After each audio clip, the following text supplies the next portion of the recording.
Welcome to Grad-post. I'm your host, Brian S. Mitchell, and we're here to talk about life before, during, and after graduate school and whether an advanced degree is right for you. I'll draw upon my experiences as a graduate dean and research mentor, as well as my network of students, colleagues, and experts to bring you the most complete information on graduate education that I can.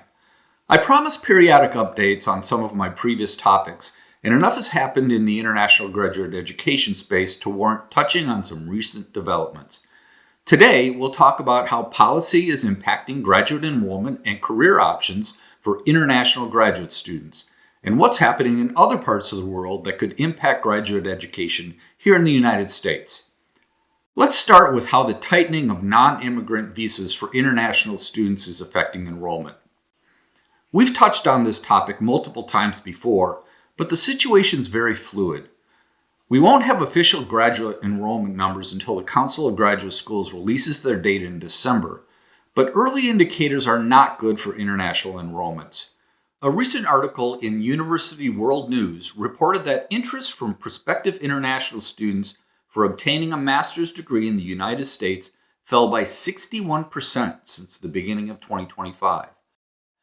How this lack of interest will translate into actual enrollment remains to be seen, but NAFSA, the Association of International Educators, predicts a 30 to 40% drop in international enrollment in the U.S. at all degree levels in the coming years.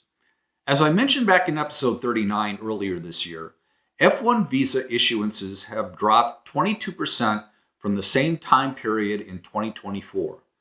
I'd like to give you an update on those numbers, especially since the crackdown on issuances has really started to hit, but the State Department stopped issuing updated visa statistics. The last data they have is for May 2025, the same data I used for episode 39.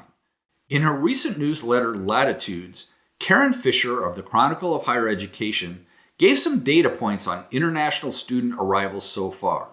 She, along with the New York Times, reported that the number of international students arriving on U.S. campuses dropped 20% in August compared to a year earlier. Graduate enrollments will be hit particularly hard because of the combination of difficulty in obtaining F1 visas to come and study, the outpricing of H-1B visas to those completing degree programs, and rumors about the elimination of optional practical training, OPT programs, that lead to citizenship for those who hold advanced degrees. That leads us naturally into a recent policy shift on career opportunities for international students. The H-1B visa program provides an employment opportunity for international students who have completed their college degrees here in the United States. It was established in 1990 by an act of Congress as a separate non-immigrant visa category to allow skilled, degreed foreign workers to remain in the United States for employment. Although the majority of these workers are bachelor degree holders, there are separate caps on the number of H-1B visas for those with advanced degrees, and specific exemptions on caps for higher education institutions, nonprofit organizations, and government research organizations. It has been a highly successful program. Notable H-1B recipients include Elon Musk and the CEOs of Microsoft, Google, IBM, and Zoom. But it's not just tech that has benefited from the H-1B visa program. Melania Trump was on an H-1B visa shortly after starting modeling work in the United States. If there has been fraud and abuse in the H-1B program, as the administration argues, and that's a big if since the claims haven't been substantiated, then it's not coming from those who obtained their degrees in the United States. Any policy changes to the H-1B program heavily impact foreign nationals in master's and doctoral programs. It should come as no surprise then that the recent fee increase for H-1B applications to $100,000 has rattled not only those international master's and doctoral students looking to graduate in the coming years, but the universities and research organizations that employ them as researchers and teachers. This amount of money is untenable for most employers, including most for-profit businesses. What makes this policy shift most aggravating and least understandable is that it's contrary to what the prevailing attitudes were just a few months ago. Here's Donald Trump 1 year ago speaking about foreign graduates from U.S. colleges. It's so sad when we lose people from Harvard, MIT, from the greatest schools, and lesser schools that are phenomenal schools also. And what I wanted to do, and I would have done this, but then we had to solve the COVID problem because that came in and sort of dominated for a little while, as you perhaps know. But what I want to do and what I will do is you graduate from a college, I think you should get automatically as part of your diploma a green card to be able to stay in this country. And that includes junior colleges too. Anybody graduates from a college, you go in there for 2 years or 4 years.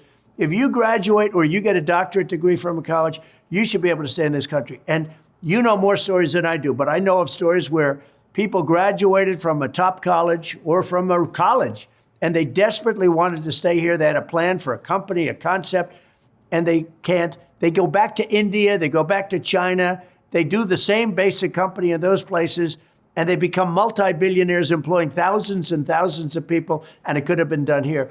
And a bigger example is you need a pool of people to work for your companies. You have great companies, and they have to be smart people. Not everybody can be less than smart. You need brilliant people.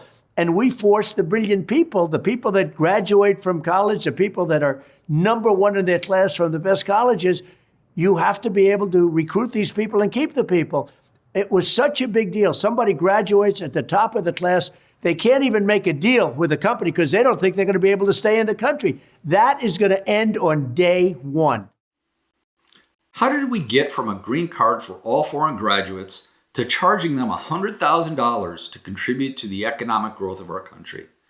Couple that with the reduction in time allowed in country for F-1 visas, as discussed in episode 41, and it should come as no surprise that international students are looking elsewhere for their advanced degrees. Speaking of elsewhere around the world, there are some interesting reports on how advanced degree programs are developing in other countries. The University World News in May gave an overview of the new so-called European degree from European Union colleges and universities. While this degree is still in the formulation stages, it appears that it will be more of a certification for joint degrees awarded by partnering EU institutions. Its future impact on graduate education may be minimal, but it raises interesting questions on what might happen at the graduate level if the EU decides that doctoral degrees also could use some European branding, and what that would mean for transatlantic scholarly mobility. Stay tuned. As long as we're in Europe, let's close by looking at a report from the European University Association Council for Doctoral Education 2025 survey on doctoral program quality. There's a lot in this survey, and I'm not going to start comparing and contrasting all of doctoral education in the EU and the US, but there's one bit of information that jumped out at me. In response to the question, to what extent are the following criteria used to evaluate the quality of doctoral education, 210 respondents from institutions in 39 European countries listed staff qualifications as the most utilized criterion for assessing the quality of doctoral programs at their institution. Other student-centered criteria like completion rates, satisfaction of doctoral candidates, and careers of doctoral graduates were further down this list. This stunning finding reminded me of the now defunct U.S. National Research Council assessment of doctoral programs from back in 2010. The doctoral program assessments and rankings from that report were confusing and confounding, but one commonality across all disciplines was that the faculty surveyed for this report listed their own productivity in the form of publications, fundings, awards, etc., of highest importance for assessing program quality above student outcomes. I was a sitting graduate dean at the time this report was formulated and published, and I was furious. How does faculty productivity in any way measure the quality of a doctoral program? I'm not going to get on my soapbox today because this is an update on international graduate education developments, but apparently the EU hasn't learned anything from the mistakes the US made over a decade ago.